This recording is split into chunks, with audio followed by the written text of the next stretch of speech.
Okay, welcome to Chris McDaniel's America here on the Midnight Ride Network, your home of the anti-establishment movement in this country. With me, as always, Jack Fairchilds. Hey, Jack, Chris. Glad to have you back. It's good to be here. It's been a while. I've been busy. We've definitely let everybody know that was not intentional. You wanted to be here. It's just it's a difficult time of year for you, for sure. Well, I was imposing tariffs against China. Well, you had to do. Single-handedly. I'm proud of you for that. Oh, so much to talk about today. You know, if you saw the headline of the show, you realize we're going to talk about tariffs at some point. And tariffs, that's the title of the show. Before we get to that, though, there are other things we need to discuss. There's just so much happening. And there's a lot I could complain about right away. And I think I'm going to wait and just complain sporadically as the show progresses. But I noticed, Jack, over the last few days, there's been a series of protests in this country. And I'm not talking about simply against Teslas. I'm talking about the hands-off movement. Have you seen it? You seem distracted. This one to me. Are you good over there? You fine? I'm trying to share the show. I know you are. The hands-off movement is something that originated mostly in the larger cities across the country, and there's a reason for that, because it was a gathering of activists. You know, the activists are smart enough not to do those types of gatherings in small towns. Have you noticed that? I have. They are, though, very good at doing these things in larger towns. Think towns that have liberal agendas. Think Austin, Texas. Think Houston. Think Chicago, New York. You know, places that have elected Democrat mayors and are presently in disrepair. Those places, you know, crime rate, the whole 9 yards. Homelessness, unemployment, you know, those cities. Well, it turns out, Jack, that those cities likewise have a high number of liberals living in them. No surprise. That's why the cities are presently in disrepair. And what happened is they all took it out to the streets. There's a song about that, taking it to the streets. Is that the Doobie Brothers from like back in the day? Maybe. Don't give me lying to you, because I know I've heard it. They took it to the streets, and one thing led to the other. And Jack, look at me. It looked like, I know it's not cool to talk about people's appearances. Mm-hmm. I get that. And I'm not talking about specifically any one person's appearance, okay? So I realize this is not real good etiquette on my part. But looking at the crowd, it looked like the land of misfit toys marching. So a typical liberal crowd. A typical liberal crowd. It was like the land of misfit toys, and they start marching down the street. And have you seen the video online yet where this big, heavy-set guy, some pronoun, is banging a drum in the park? I have. It was like that times 10,000 in each city. And again, I know that's not you're not supposed to. Again, I'm not trying to stereotype, but I will stereotype. Jack, here's what it looked like to me. This is going to get me in such big trouble, and that's why I have to say that this does not apply to every person there. There are different people, different walks of lives, and I respect their position to dissent. Why do all the females look so manly and all the men look so womanly? That's a great question. And I realize it's not that big of a deal. It's just an observation, and it is a stereotype. But it just seems to me, watching all of this unfold, it really was a Lord of the Rings episode. You know, they're marching. It's just different, okay? And it's fine. I don't dispute their right to protest. I just wish, consider this, if they were to take those energies and focus on things like, I don't know, getting a job, or you know, other energies that occur out there. I don't know, mm-hmm. Volunteering, doing charitable work.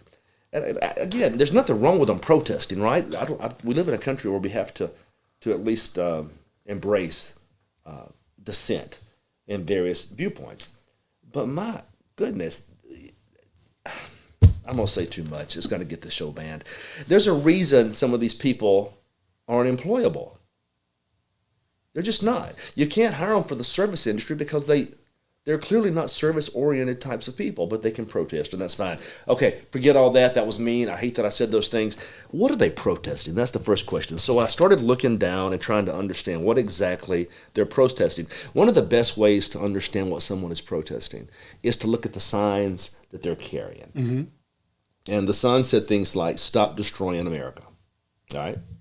"Hands off our Social Security." Okay. Cool, whatever. "Resist fascism." Okay.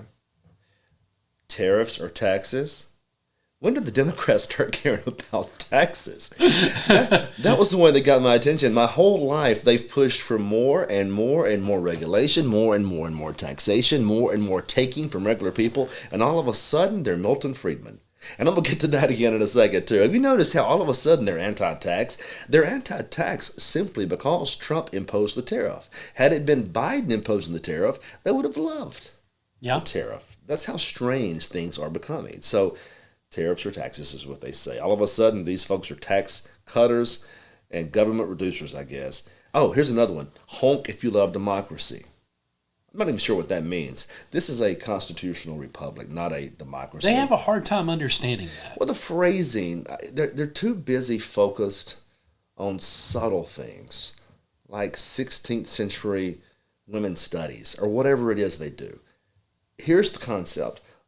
In a Republican form of government, you have certain things rights, for example, that are preserved.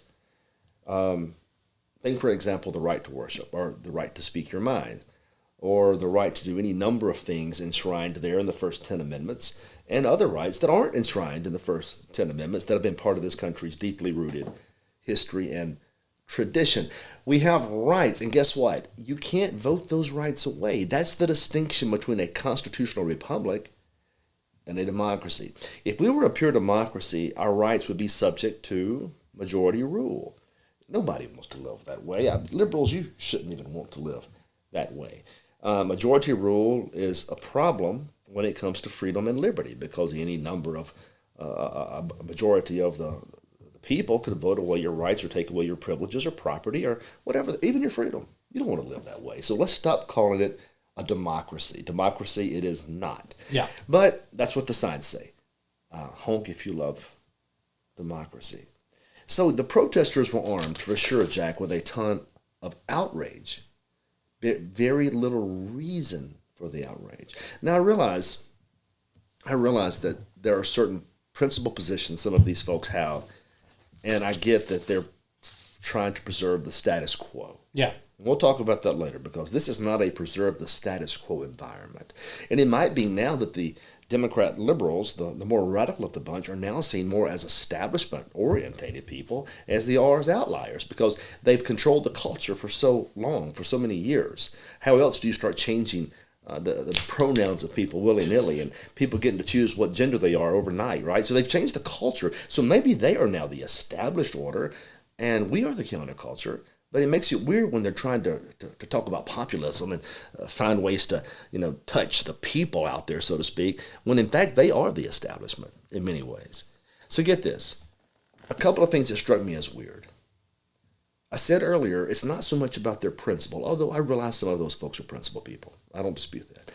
It's more like they wake up in the morning, they cut the TV on, they hear Trump speak, and they take the exact opposite position, without really reasoning that there could be some good ideas he's proposing.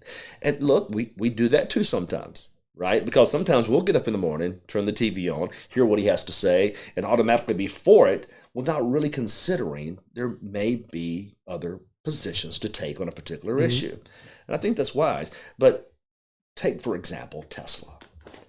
Prior to Trump, these folks loved Tesla. Think about it. EV, clean energy, the way of the future. Tesla was the man. Not the man. Musk was the man. Tesla was the vehicle of choice for many liberals, if not Subaru. That's a whole other show. I'm sorry. I don't know why that's funny to me, but liberals disproportionately love Subarus. Anyway, Tesla was their choice. Was their choice of vehicle for years. And then one day they just wake up and they say, Trump bad man, Musk bad man, let's burn all the Teslas. Now, that's not a reasonable way to think. No, it's not. It's not a reasonable way to live. I mean, these people have been walking around, and they've been caught on camera in cities all across the country, and they're keying Teslas, defecating on Teslas, vomiting on Teslas, vandalizing Teslas. And swastikas on Teslas? I mean, look, man, these people that you're probably vandalizing probably share your world viewpoint. Yeah. That's what's crazy. They just so happen to have the misfortune of having a bad man's car all of a sudden, according to you, and you have to take away their property. But the dynamic irony of it all, how strange it is. When you destroy a Tesla, insurance has to pay for it, so we get to buy a brand new Tesla. You're not hurting Tesla by destroying the cars. You're helping Tesla because now somebody gets a brand new Tesla. So it's like these people just wake up and just lose all reason and rationale. And again, they're not alone. We sometimes do that as well, but it seems so much worse now that they're on the losing end of these policy positions. Think about this. For decades, Democrats have said a lot. Look, we're fighting poverty. Okay, that's cool. We're for peace. All right? Yeah. We're for public health, prosperity, education, employment, equal opportunity. But what if the ideas are Republican ideas? What if they're Trump's ideas? I'm telling you, the Trump derangement thing when it comes to these people is very real. Yeah. I'll give you some examples.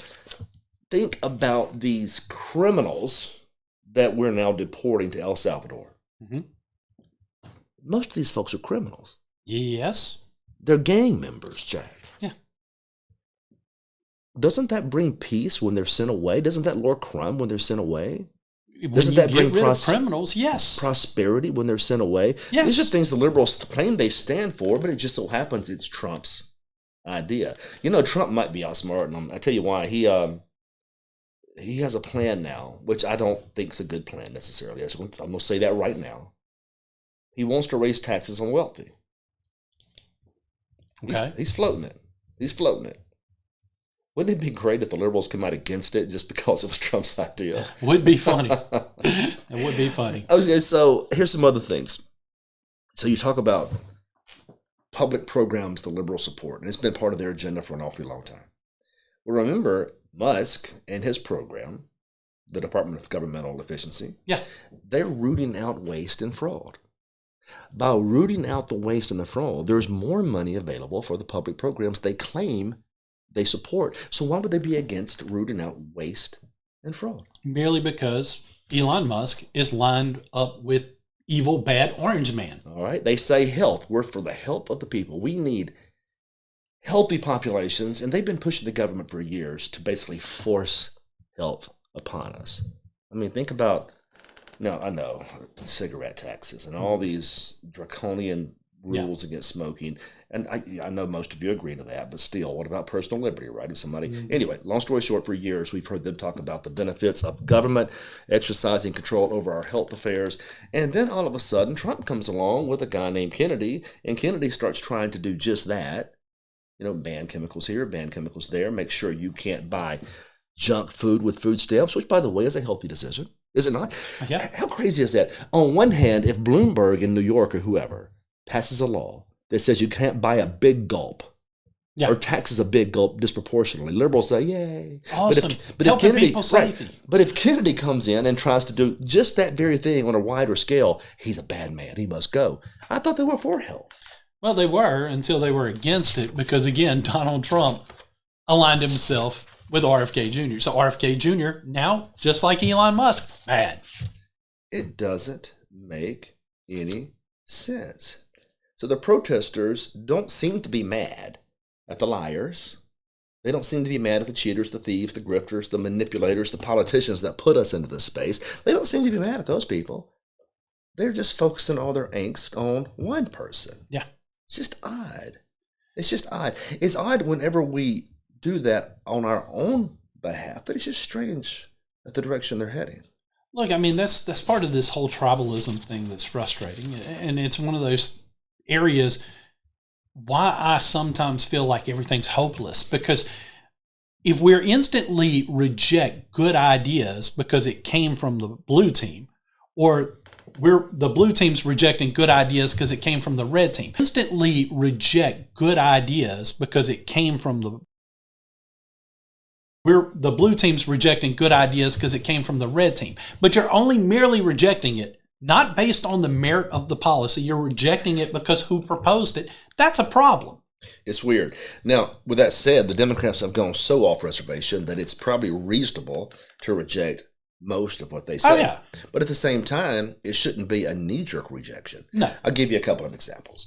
There is a broad, and we're going to have this discussion a bit later. You can have a broad difference of opinions on the issues of tariffs and still be a conservative. Yeah.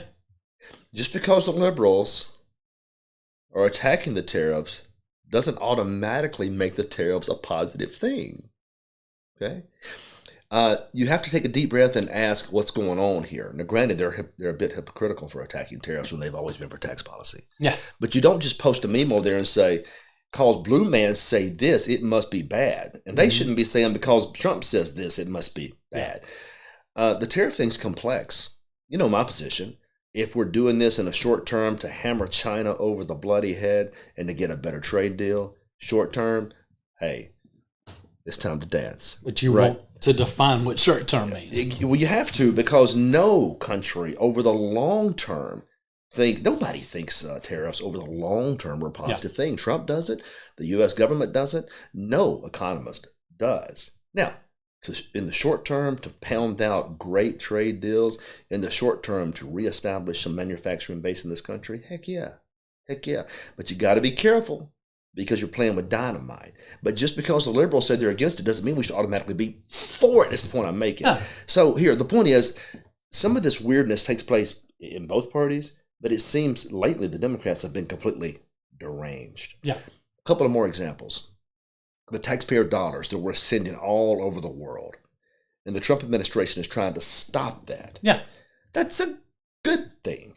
And yet the liberals are like, well, that's just bad. I thought you cared about people in this country. I thought you cared about public services in this country. Doesn't it dawn on you that if we stop spending money everywhere, all over the world, that we have more money to spend on things you claim you care about here, like Social Security and Medicaid and Medicare? They don't see it that way. To them, it's an immediate knee-jerk reaction. What about when Musk finds a charitable organization or some U.S. attorney, and they finally root out the corruption because it's been used as a political trust fund? Think about U.S. aid. Yeah.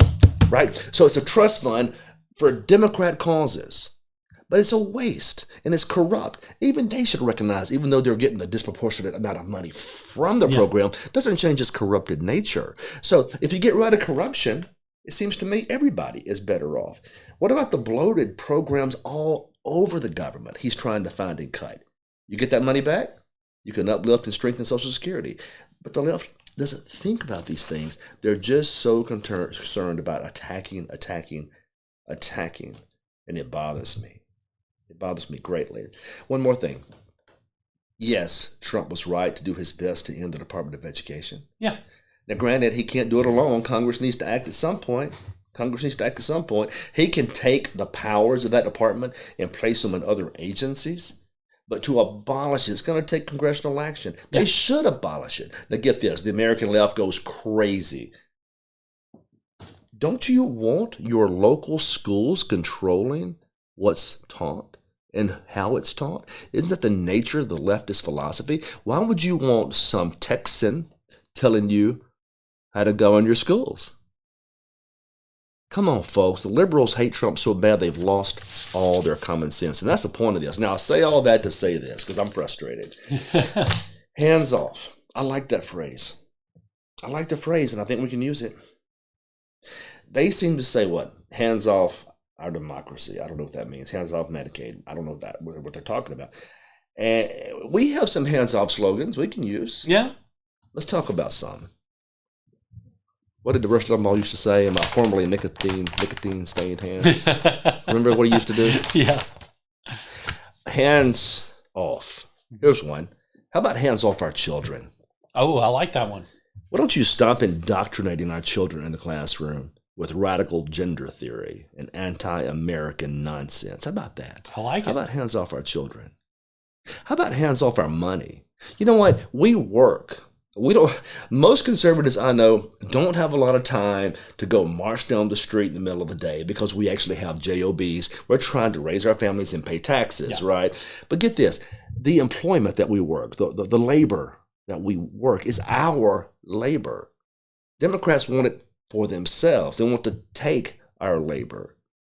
I think that's theft, is what I think it is. And they steal your hard work so they can then take your hard work and throw it to 1,000 different radicalized programs, and you are supposed to sit there and take it like a good little boy. Yeah. How about that? How about hands off our money? I love it because, I mean, you talk about those radical programs. They're taking our money and not just stealing it, but they're stealing it to pay for things that we fundamentally disagree with. It's the most anti-American thing in the world, to take somebody's hard-earned money and to spend it in a way that they find completely atrocious. Anyway, how about hands off our money? How about hands off our faith? I like it. I mean, look, religious liberty is an important thing in this country. Churches and the freedom of conscience, that's not the liberals to regulate, is it? No. But they've tried. The laws and the speech codes and the shame. Give me a break. Hands off our faith. How about hands off our guns? Let's do a hands off our guns rally. They've been trying to take our weapons for as long as I remember, and they always say, no, we haven't. It's because you can't. Yeah. It's because you can't. If you could, you would, and you know that. It's funny, online you'll have these fights sometimes and somebody says, we would never take your pistols. Sure you would if you thought you could get away with it. Don't believe anything they say when it comes to the Second Amendment. Now, I know what the Second Amendment says. You know what it says. It's pretty crystal clear. I want to keep my weapons. They don't want me to have my guns. How about this? Hands off my guns. How about hands off my property? Eminent domain abuse, environmental overreach, regulatory takings to save the spotted nuclear owl, or whatever the next phrase is, right? That's tyranny. How about hands off our property? Ooh, hands off our borders. Trump's done a great thing closing that southern border. Why would you want to open it back up? What are you doing? I mean, everything he's done there is actually good.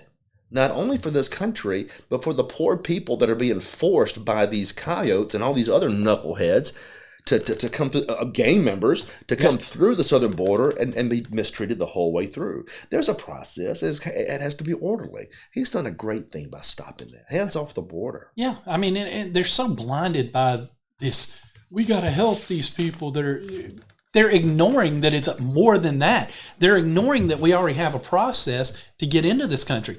Does it need work? Sure, you can reform that, but you can't even talk about reforming the immigration statutes until you stop the influx of illegals. If the American left were so inclined to help, they would find a way to help. They're really good, God bless them, at organizing, aren't they?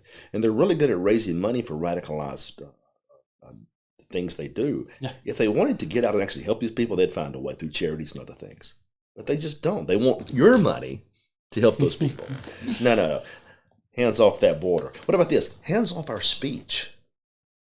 Censorship disguised as misinformation control. Oh, come on. You know what misinformation control is. It's Hillary Clinton's favorite thing. You think you know what the truth is, and you think we don't know what the truth is. So you want to get online and regulate what it is we're saying.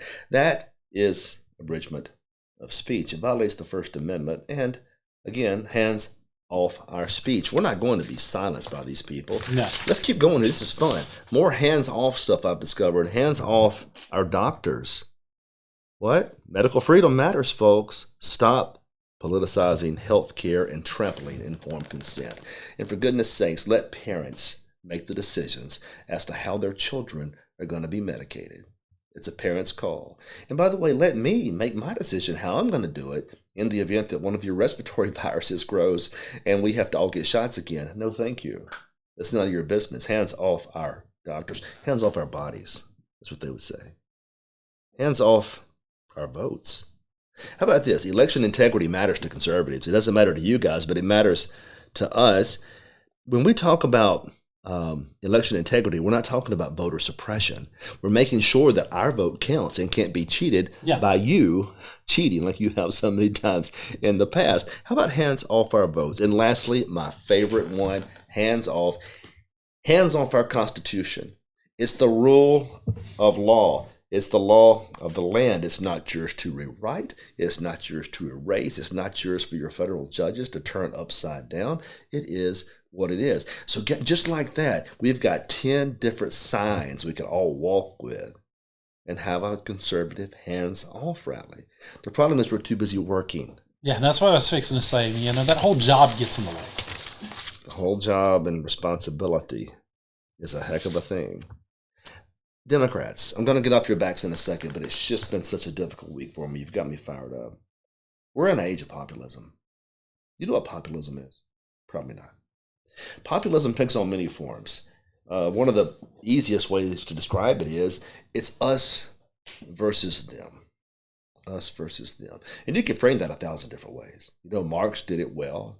The working class versus the manufacturer controlling class. You do it well too. Blacks versus whites, men versus women. You know how you liberals do this. But even in a populist era where that kind of stuff should work, you're failing miserably. After all, you got your butts kicked in the last election. Yeah. And you had no answers. You spent all the money in the world. You raised all the lies you could lie.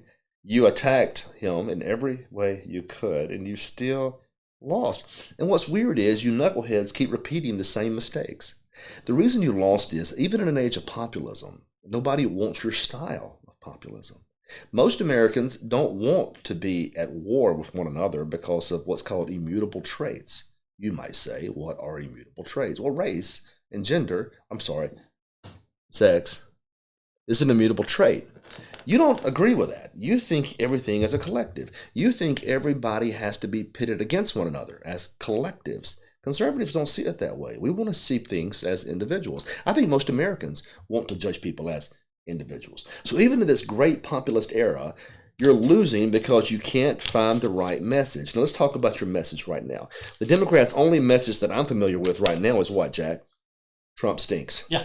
And what do they say? We got to fight. But you don't even know what you're fighting, because you can't even comprehend what you're doing. It looks like AOC is fighting. AOC is a bartender, for God's sakes. Yeah. She's not fighting anybody. Furthermore, Cory Booker, heck of a speech, but that's not fighting. No. It's grandstanding. That's all they know how to do. If you want to get up there for 24 hours and talk, more power to you. I don't know how you did that.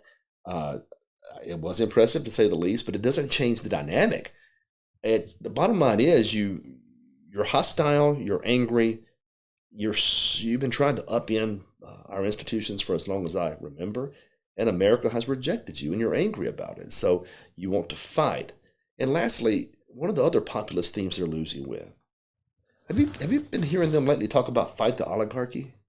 I have. And I think what they mean by that is fight Trump and Musk. Yeah. And I guess a couple of other billion-dollar investors that happen to funnel money into the GOP. What's more of an oligarchy? Think about this. How many billionaires from Soros on down support the American left? Oh, goodness. You got Soros, you've got all of the Hollywood elite. Well, I'm getting to that. Hold on. That's the next question. Just money. Yeah. Gates, Soros, you name them. They're filled with billionaire oligarchs that are controlling the flow of money into their party. But what, again, you hit on the right note, and I was going to get to this.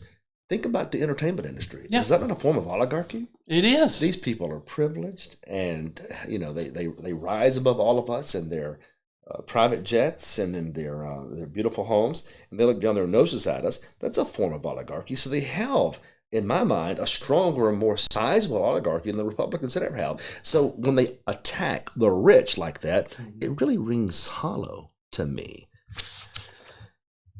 More things that ring hollow. How close are we to a commercial? I've lost my timing. Are we about 3 minutes I think we're about 3 minutes. I think you're right on it. Okay. I think I'll sit in silence for 2.5 minutes. I'm not sure that'll help. I've got... There's just a story that I cannot...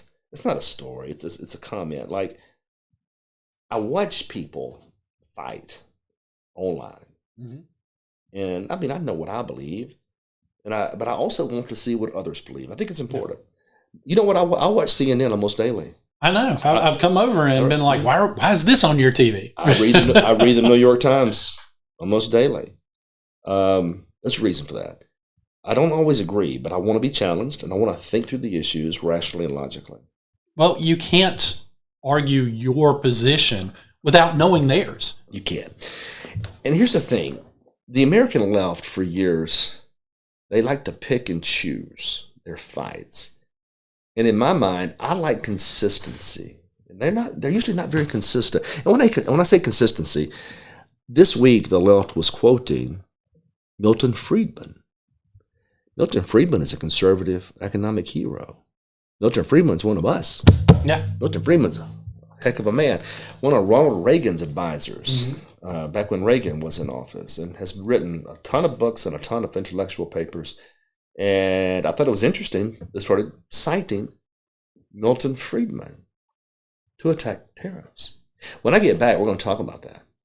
But more importantly, since they happen to bring up Milton Friedman, we're going to talk about other things he believed and question why aren't they more consistent with what the Democrats have always claimed they believed. Anyway, we'll get to that in a second. We'll be right back.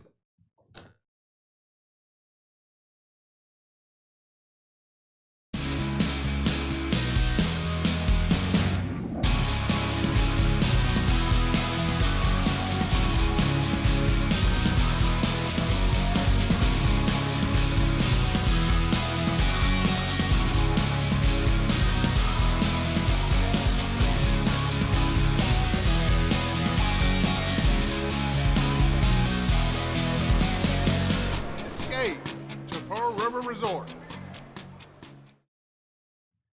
You know, when we left, we were talking about the left discovering Milton Friedman. And I thought it was wonderful because Milton Friedman is the man.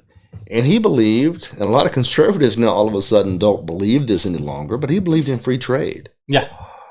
Free trade. Free trade is a good thing. We'll talk about that in another show. He believed in unilateral free trade. And he has some amazing stories, or not stories, or quotes, or writings about his belief system. Mm-hmm. And one of them, listen to this. He says that we would have benefited by dispensing with our own tariffs, even if other countries did not. We would, of course, be benefited even more if they reduce theirs, but our benefiting does not require that they reduce tariffs. Now, that's his position on tariffs. He hates tariffs. Most economists hate tariffs. So the liberals, of course, all of a sudden become Milton Friedman fans over the last few days. And I thought it was interesting because Friedman was always very, very consistent. It's based on basically concepts of economic thought that was built at the University of Chicago in large part, but also in Europe. And it rejects Keynesian theories that, for whatever reason, have dominated our economic policies for the last 50 years or so, more than that, since Roosevelt. And the long story short is, if you think about these policies, they value liberty. And these economists begin all of their analysis based on the protection of liberty.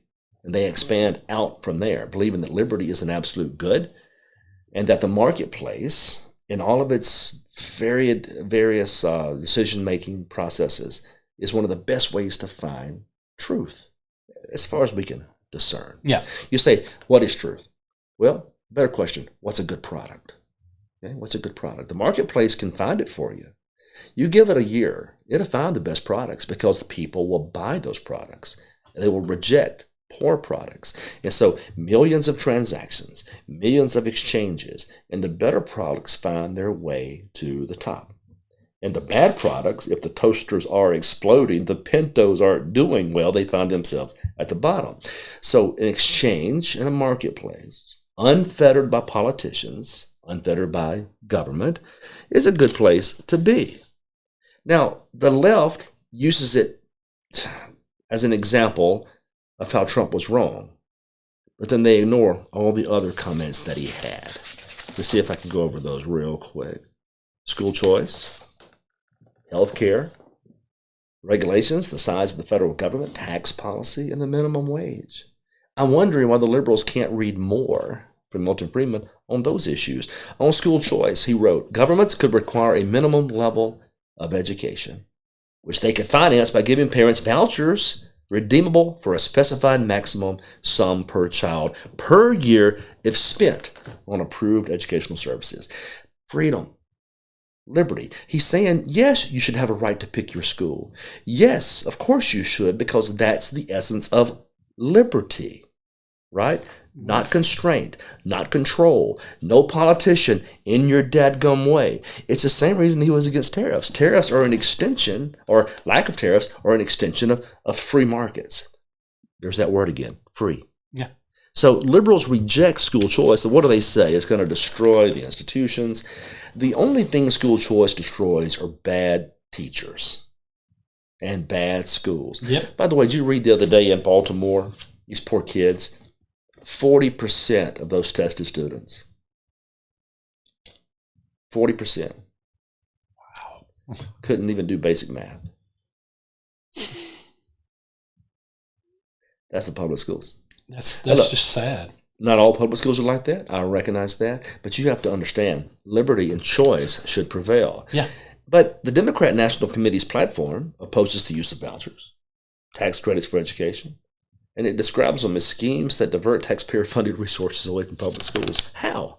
It doesn't. Anyway, what about this? Healthcare.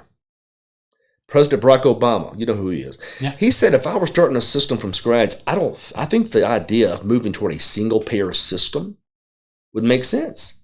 That's the kind of system that you have the most industrialized countries around the world.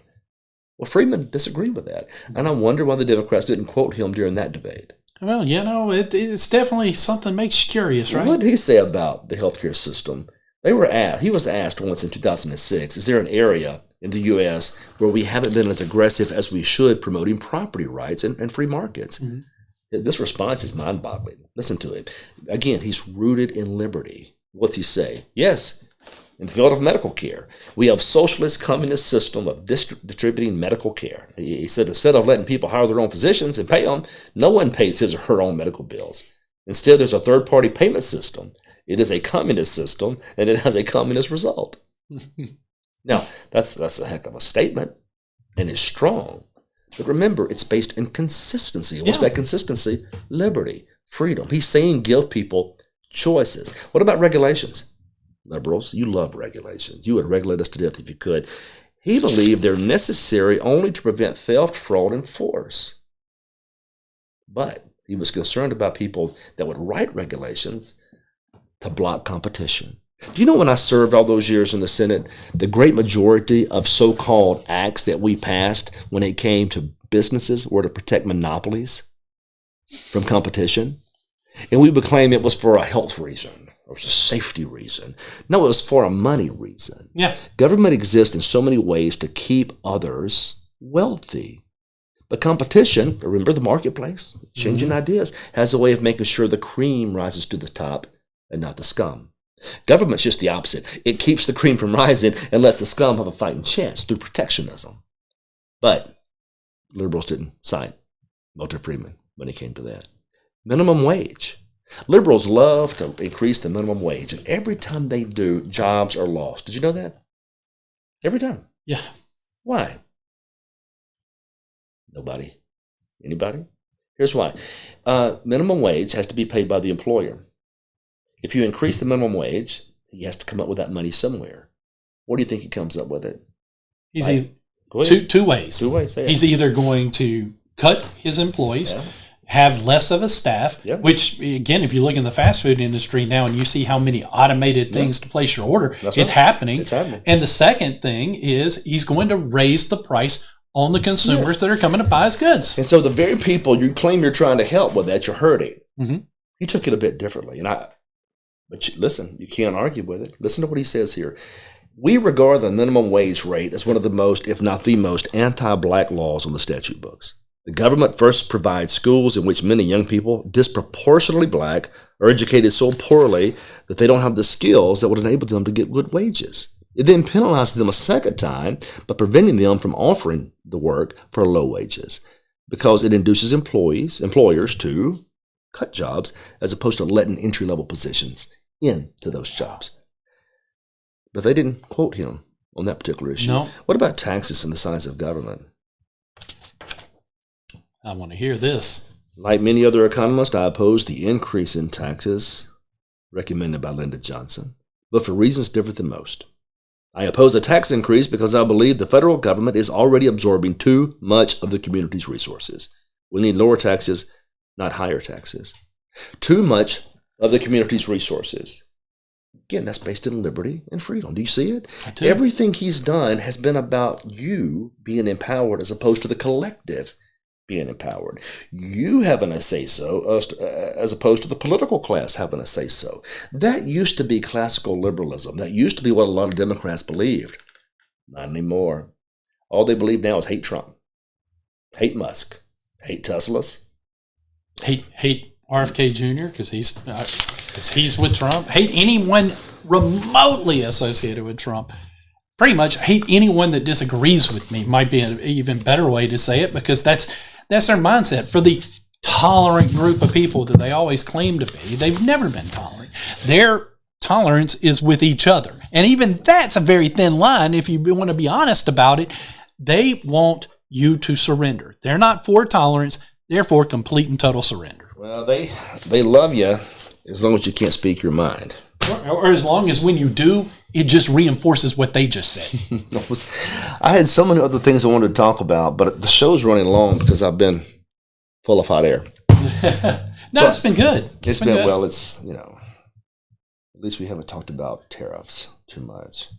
What are tariffs? Lord help us. I got the other day I got this really nasty email from a supporter. Mm-hmm. She was not happy with me. Really? Over what? Well, I held the conservative position that tariffs should be temporary. I wasn't even against the tariffs. I was like, if you want to do the tariffs, knock yourself out. I'm good with it. Just use it as a means to an end. Common sense. If you're gonna do it, let's bust China up. Let's get these things squared away. Let's get better trade deals, and let's move on to the next healthy American decade. Right? Mm-hmm. Boy, honey, she chewed on me for a while, only because I thought it should, be temporary, God willing. Well, they should be temporary, and if she wants to get on to me, I'll get mine. My number's 1-800. I don't care. So feel free to dial that one. Oh, they'll dial it. They'll dial it. Before the show, I was thinking about going into all that. I'm not now. We don't have time. But I did find an interesting article that should invigorate our base. Flags. I found a story. Just listen to the title before you react. A visual guide to the elected officials who fly Christian nationalist flags at the Capitol. So I said, that's a headline that got my attention. First of all, I'm thinking Christian nationalist flag. I didn't know they had a Christian nationalist flag. Does one exist? I was unaware of. So, there's a Christian flag, but liberals have now coined the phrase Christian nationalism, again, as a new boogeyman that's attacking their liberties and freedoms. I haven't met yet a true Christian nationalist, although I understand there must be millions of people like that. They're everywhere, Chris. Basically, anybody who believes in Jesus, I guess, according to these people, is a Christian nationalist. By the way, most Americans do believe in Jesus, and they don't want to control your life, and they don't want to have a theocracy. They just want you to leave us alone. Yeah. That's not too much to ask. That doesn't make us Christian nationalists. That's fair. But the title, A Visual Guide to the Elected Officials Who Fly a Christian Nationalist Flags at the Capitol. So I was like, ooh, somebody's flying some crazy flags at the Capitol, right? Mm-hmm. It's going to be somebody crazy. I go over there, and here are the flags she's attacking. You can't make this up. There's a whole article here of this liberal woman attacking historical flags. Okay, here's her mindset. Some of these flags were flown on January the 6th, and so all of them must be bad. Is that crazy? It's insane. There was a handful of these flags there, so now they all have to be bad. Oh, here's the first one, and I like this flag. The Appeal to Heaven flag. Have you ever seen it? I think so. What it was used in the Revolutionary War in 1775. Mm-hmm. And Washington had outfitted some of his schooners with this flag. Basically, it's a tree, points up, and it says, an appeal to heaven. That's all. Well, Mike Johnson has that outside of his office, Jack. Yeah. There's nothing offensive about it. I'm looking at the flag right now. Apparently, that shows some sort of worldview an apocalyptic vision of reality that justifies religious violence. That's what she says. I have never seen that. I don't know what she's talking about. But it's a really beautiful flag. Here's the other one. This is one I like. The Gadsden flag. Oh, everybody knows that one. 1751 by Ben Franklin. I mean, she writes, it fell into disfavor or obscurity. She says obscurity. And then it emerged as a libertarian flag.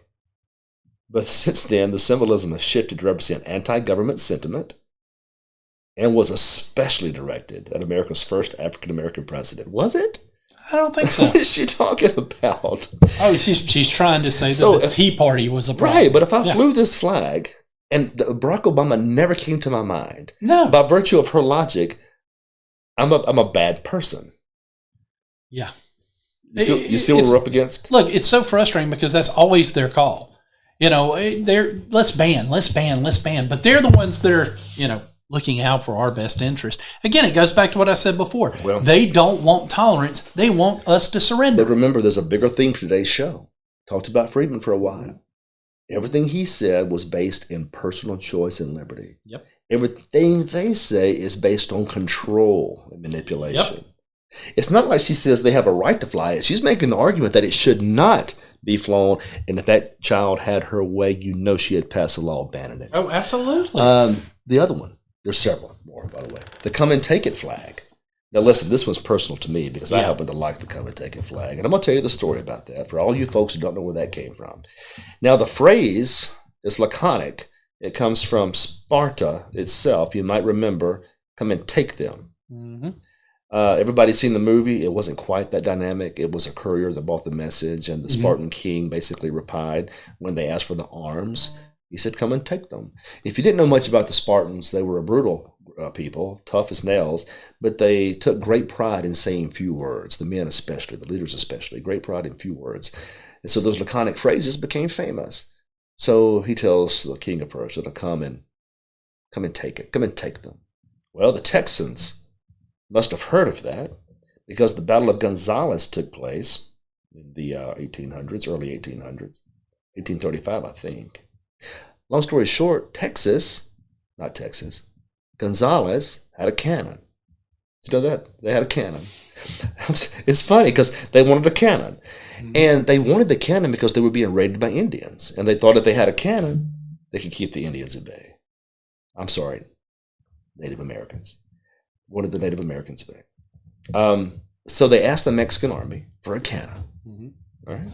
The Mexican army said, this is only the second time I've used Spanish on the show, and the first time got me in big trouble years ago. Yeah. That's probably going to come back to bite you. Yeah, it did. But they said, sure, you can have a cannon on one condition, that when we come back to ask for it, you have to give us back our cannon. And the folks of Gonzales said, sure, we'll do that. Well, in the 3 years they held the cannon, as you can imagine, there was some rebellion in Texas. There was some unhappiness with the Mexican government. So the Mexicans thought, we can't have these Texans with that cannon because, things are looking south here and we need to go back and get our cannon. So they sent a detachment up to get that cannon and they asked for it. And the phrase was, come and take it. Come and take it, right? And so that's a famous phrase in Texas. It echoed through the Alamo, echoed through the Battle of San Jacinto when they finally defeated the Mexicans and took control of their own country. Thank God for Texas. Right? Yeah. So the come and take it flag now, all of a sudden, has been bad. And she says, here's why. You can't make this up. It's been tied with expanding gun rights and anti-government sentiment. Well, gun rights and anti-government sentiment, that's called America. Yeah. That's the most American thing in the world. Don't they express anti-government sentiment when somebody like Donald Trump's in charge? So, again, it's okay to criticize our government, I guess, if it's not your team on it, but when it's the other side, it's the worst thing possible. I think anti-government sentiment is healthy. I do too. I mean, the whole country was founded on a revolution. Yeah. And at the core of that revolution was anti-government sentiment.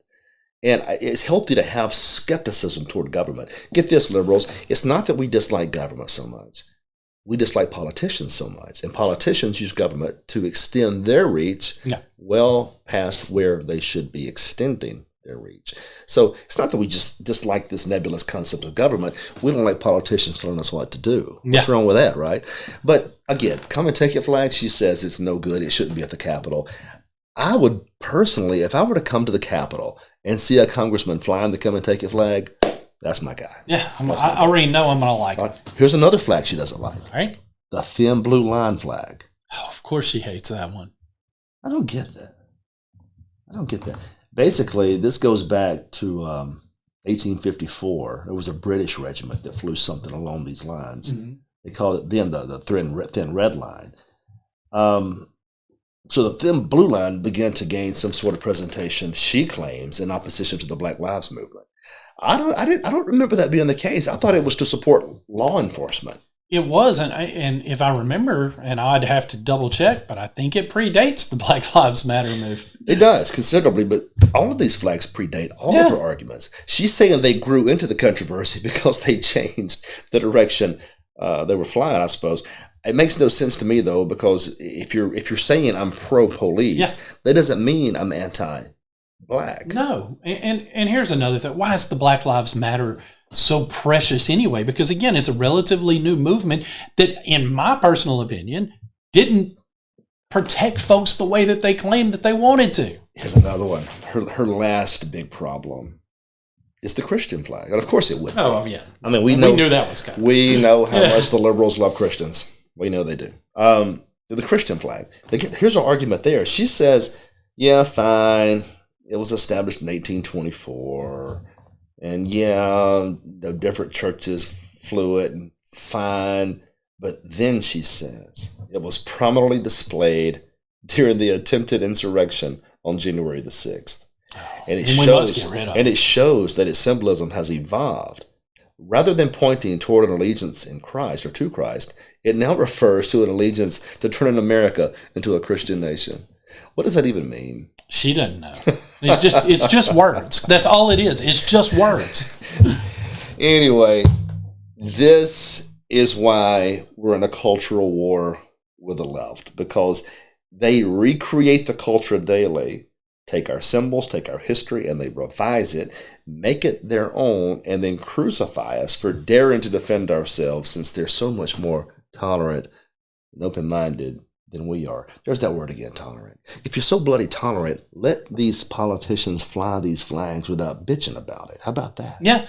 Well, here, let's talk about this for a second, Chris, because, you brought up Black Lives Matter. They have their own Black Lives Matter flags that they fly. She wouldn't have a problem with that. Yeah. I don't agree with Black Lives Matters, the organization, but if I see one of those flags, you know what? I'm not saying it needs to come down either. Because, again, if you're flying it, it's your choice. Well, she seems to be condemning the fact that politicians are flying some of these flags outside their offices. But that, again, there's a lot of problems in this world. And what Mike Johnson has outside of his office should hardly be something that's a punishable offense, especially if the flag he's flying says an appeal to heaven. Seems perfectly reasonable to me. Yeah. Anyway, the point is, going back to the original scope of this debate and discussion, everything they seem to do is a reaction. Yeah. It's reaction against Trump. It's reaction against tradition. That's the best way to look at it. So what they seek is to remake the world in their own image. To do that, though, they can't seem to win enough votes. So they do it by force and intimidation and fear and shame. Yeah. Right? Look, I've said this before, lefties, and we'll say it again. We'll make a deal with you. But it's a deal you won't cut. The deal is just this. We'll leave you alone if you'll leave us alone. Yeah.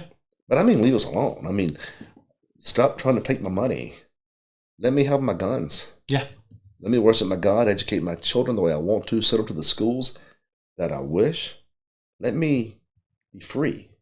And if you'll do that, we'll kindly separate ways. Let you do your thing, we'll do ours. But they won't do it. They're busybodies. They know better. They're well-read. They've got it figured out. And if they can't control us, they're miserable. They're miserable either way. But look, that's the deal. We'll leave you alone if you leave us alone. What's wrong with that, Jack? There's nothing wrong with that. Leave us alone, we'll leave you alone. It goes back to what I was saying a second ago. You want to fly your flag? I don't have to agree with what it stands for. I don't have to agree with any part of it. But if you want to fly it, that's fine. It's your personal space. I don't care. Yep. But let me fly mine that I want to fly. Here's one more thought. You're so mad that people like Mike Johnson's flying a flag. Yeah. And you say, well, he's flying the flag and he's Speaker of the House, and that means he's powerful and he can control me. We've been trying to tell you that for years. Make government smaller, and you wouldn't care what kind of flag Mike Johnson flies. Make government smaller, and you wouldn't care if Donald Trump was president. No. But no. When you're in charge, you want to control us with your big government. Then we finally get it back, and you cry all these crocodile tears. One more thing, bipartisan. How much time do we have? 2, 3, 4 minutes? You got about, Just enough time to cover the most important story of the day. All right. Finally, after all of these years, it looks like the GOP and the Democrats have agreed on a very important issue. Oh, Lord. And I say that tongue-in-cheek. I say it tongue-in-cheek. No, listen. That's why I said, oh, Lord. Oh, Lord, listen. I say it tongue-in-cheek because it's important, but it's not. Again, it goes to show how dadgum ridiculous the whole system is because the country's falling apart. Yeah. The debt's skyrocketing. All hell's breaking loose. We got President Trump fighting for us, and everything else is just in shambles. But they've agreed. Daylight savings time has to end. There you go. Hey, Finally, a victory. look, finally. if it means that I'm not losing an hour anymore, I'm okay with them. They finally actually held hearings on this. I don't know why it took this long. They had to have hearings on this? They have to have hearings on everything. On everything. God. Because they want people to write stories about them, Jack. This is very important. I hate to say this because I believe in transparency. Sometimes I believe the worst thing that ever happened in D.C. is letting those cameras in those hearing rooms. I think you're right. These clowns are up there just making fools of themselves daily because they want to be seen on TV. Grandstanding. Now, here we are. You could have introduced this bill without a single hearing. I bet you that something we're going to pass is unanimously. Yeah. Okay, so here's the long story short. Nixon decided to make daylight savings time a permanent fixture in the 70s. I know he was busy with Watergate, but he had time for this. He was trying to save energy costs. The idea was if we had one less hour of sunshine, people would have to cut on the lights and all this and increase energy costs. Well, now they're saying that's de minimis, or that it doesn't matter anymore. And I think they're right. So finally, after all of these years of debate, the most pressing issue in the history of Washington has been solved. I do believe now they're going to end daylight savings time. That would be nice. You know, praise the Lord and pass the chicken, Jack. We're on the way. Just mainly because I get tired. I mean, as you get older, you have a harder time trying to figure out how to change certain clocks. That's your argument? No, my main argument's I hate losing an hour. It goes to show how old Jack's gotten. That digital, I just can't see how to change the digital. I've been in your car, Chris. I know your clock's My clock's wrong. right. My clock's right. Don't you lie on this show. Don't you become a liberal all of a sudden. My phone updates automatically. Yeah, you don't have to do anything. Don't hate. Bottom line is, it looks like that maybe they have finally agreed on a pivotal issue. They'll mess it up somehow. Mm-hmm. They'll never get it passed. No. It's going to be one of those things where somebody's going to demand a 90th hearing so that way they can make sure that everything makes sense. Well, so, until I see it go away, it ain't going away, Chris. All right, well, let's wrap this thing up. I've had a good time. Thanks for being here. A lot of stories. This has been Chris McDaniel's America on the Midnight Ride Network. You're home of the anti-establishment movement in this country. Thanks for being a part of this. We'll see you next time.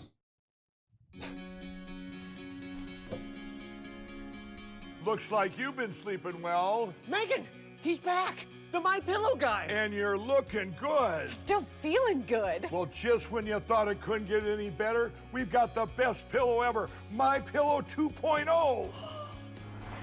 Wow, it's so soft and smooth. It's cool to the touch. How did you do that? Well, we took My Pillow's patented fill and combined it with this new technology that we didn't have back then when I invented My Pillow to bring you the best pillow in history, My Pillow 2.0. Just like all of you, I never imagined that My Pillow could get any better. That's why I haven't changed it in nearly 20 years. Then I heard about a revolutionary new technology, and I knew I had to bring it to you all. My Pillow 2.0 is truly the next generation of My Pillow. The My Pillow 2.0 is cooler and softer than the last My Pillow. It is so comfortable to sleep on at night. I look forward to going to bed, and I wake up well rested in the morning. Sleep is all about temperature and height. My Pillow 2.0's patented adjustable fill is going to give you the exact individual support you need from your head to your bed. And now here's where it gets even better. We've all experienced those temperature-related sleep interruptions where you get too hot, you toss and turn, you flip your pillow over to the cool side. Well, all that's gone with my brand new MyPillow 2.0 cooling fabric that's made with temperature-regulating thread. The best sleep just got even better. Whether you have a MyPillow or not, you need to get the brand new MyPillow 2.0. Call or go to MyPillow.com now. Use your promo code, and for a limited time when you buy one, you'll get a second one absolutely free. You're sleeping even better. And cooler, too. And you're looking good. Feeling good. I knew you would. Visit MyPillow.com.